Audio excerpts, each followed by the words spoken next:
Malam itu langit Bandung tampak muram, seperti menyimpan rahasia yang hanya bisa diungkapkan di bawah cahaya lampu stadion. Awan pekat menggantung rendah, seolah ikut menekan dada ribuan orang yang memenuhi setiap sudut jalan menuju Stadion Gelora Bandung Lautan Api. Dari kejauhan, sorotan lampu raksasa menembus gulita, memantul di dedaunan basah oleh embun, memberi tanda bahwa malam ini bukan malam biasa. Malam ini adalah malam di mana nasib Persib Bandung akan diuji di pentas Asia. Puluhan ribu bobotoh sudah berdatangan sejak sore, mengenakan biru kebanggaan, membentuk gelombang manusia yang mengalir ke pintu-pintu masuk stadion. Di wajah mereka, tergambar campuran antara keyakinan dan kegugupan. Sorakan, tawa, dan nyanyian bergema. Tapi di sela-selanya ada percakapan kecil yang membicarakan satu nama, William Barros Pereira. Striker asal Brasil ini sudah mencetak gol di laga resmi pembuka musim, tapi bagi sebagian bobotoh, itu belum cukup untuk menjadikannya idola. Mereka menuntut lebih, mereka ingin bukti bahwa dia pantas mengenakan seragam biru ini, pantas memimpin garis depan Maung Bandung di medan pertempuran. Suasana di ruang ganti berbeda. Di sana, William duduk sambil menunduk, memegang sepatu bola yang sudah ia pakai dalam beberapa laga terakhir. Tangan kirinya memegang tali sepatu, sementara tangan kanannya mengepal pelan di pahanya. Ia bisa mendengar riuh rendah suara bobotoh dari luar, nyanyian yang menggema dari dinding ke dinding, seperti gelombang laut yang terus memukul pantai.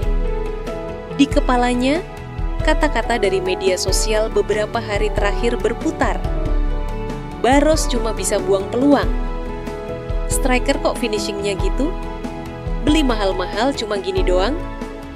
Ia mencoba mengusir semua itu, tapi bayangan tulisan-tulisan itu tetap saja muncul. Bojan Hodak, sang pelatih, masuk ke ruang ganti, berdiri di tengah-tengah pemain, dan berbicara dengan nada tegas tapi datar. Kalian tahu apa yang harus dilakukan, tidak perlu terlalu rumit. Mainkan bola seperti latihan, tetap fokus, jangan panik. Barros. Bojan menatap langsung ke arah striker Brasil itu. Kamu tahu tugasmu. Barros mengangguk pelan, tak membalas dengan kata-kata, hanya dengan tatapan yang menyimpan janji. Kick off dimulai. Stadion berguncang ketika wasit meniup peluit panjangnya. Persib langsung mengambil inisiatif, menguasai bola, menekan dari sisi kiri dan kanan. Beckham Putra Nugraha bergerak lincah di lini tengah, menjadi pengatur ritme permainan. Bola mengalir dari kaki ke kaki, melewati hadangan pemain Manila Tiger yang mencoba memotong setiap jalur umpan. Lalu datanglah momen pertama. Berguinho dengan kelincahan khas pemain Amerika Latin, melepaskan umpan terobosan yang membelah pertahanan lawan. Bola mengarah tepat ke kaki Barros. Stadion seakan menahan napas. Inilah momen yang bisa membungkam kritik. Barros mengayunkan kaki, namun tendangannya terlalu pelan. Bola meluncur di samping tiang gawang, meninggalkan rasa kecewa yang langsung terasa di udara. Suara sorakan berubah menjadi desahan, dan di beberapa sudut tribun, orang-orang menggelengkan kepala. Di dunia maya, jari-jari bobotoh mulai bergerak cepat di layar ponsel. Astaga, peluang emas begitu dibuang lagi. Apa susahnya sih nyepak bola kayak gitu?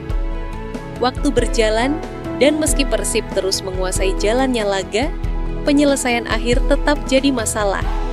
Di awal babak kedua, Beckham kembali menunjukkan magisnya.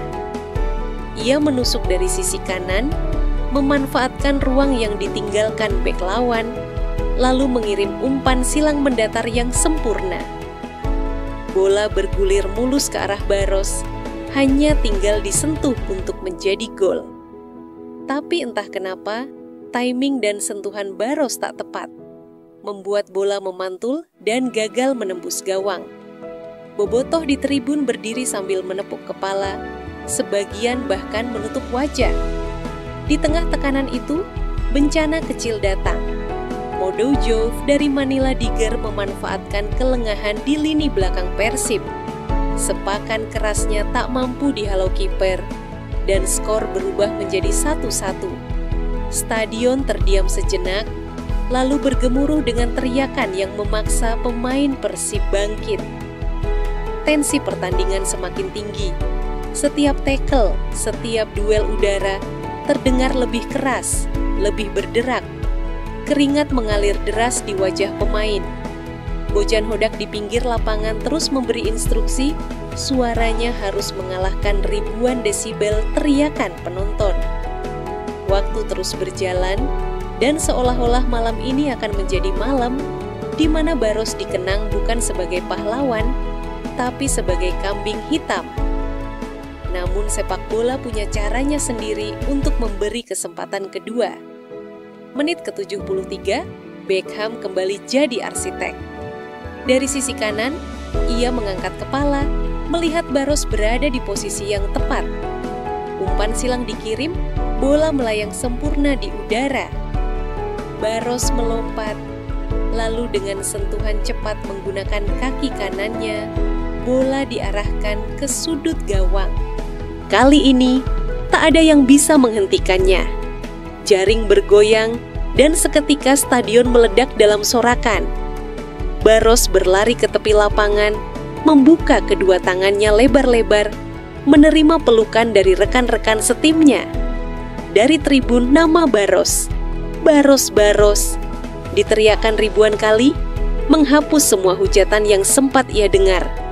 Peluit akhir berbunyi, Persib menang 2-1.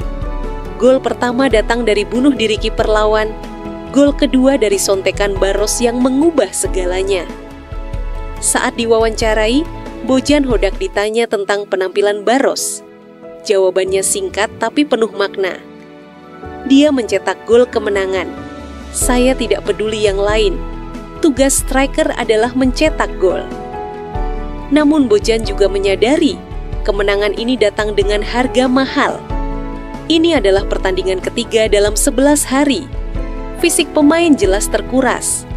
Otot mulai terasa berat, konsentrasi mudah hilang. Dan lapangan GBLA yang sejak awal ia keluhkan menjadi faktor yang menghambat ketajaman serangan. Meski begitu, kemenangan ini berarti satu hal, Persib lolos ke fase grup Liga Champions Asia 2. Sebuah panggung yang lebih besar, di mana lawan-lawan yang menunggu jauh lebih tangguh. Ada klub Jepang yang terkenal dengan disiplin, tim Korea dengan kekuatan fisik luar biasa, serta tim Australia yang bermain dengan pressing tinggi tanpa henti. Namun di luar semua itu, ada satu rumor yang membuat Bobotoh tersenyum membayangkannya. Apakah mungkin Persib berhadapan dengan Cristiano Ronaldo? Secara format, peluang itu sangat kecil. Persib bermain di wilayah timur, Al Nassr di wilayah barat. Pertemuan hanya mungkin jika keduanya lolos ke final. Sebagian menganggap itu mimpi terlalu jauh, tapi bukankah sepak bola hidup dari mimpi-mimpi gila seperti itu? Bayangkan, suatu malam di Stadion Megah, Persib Bandung berbaris di satu sisi lapangan, dan di sisi seberang berdiri Cristiano Ronaldo siap memimpin timnya. Sorakan Bobotoh menggema di seluruh Asia, menggetarkan hati siapa saja yang mendengarnya. Malam ini, Persib sudah mengambil langkah pertama menuju panggung itu. Semua dimulai dari satu gol di menit ke-73. Gol yang menyelamatkan harga diri seorang striker, menenangkan amarah Bobotoh, dan menyalakan kembali mimpi yang sempat padam. William Barros mungkin akan tetap menjadi sosok yang menuai kritik. Tapi malam ini, ia membuktikan bahwa ketika peluang datang, satu sentuhan bisa mengubah segalanya. Persib Bandung melaju, mimpi terus hidup, dan siapa tahu, suatu hari nanti, Maung Bandung benar-benar akan menatap mata Cristiano Ronaldo di final Asia.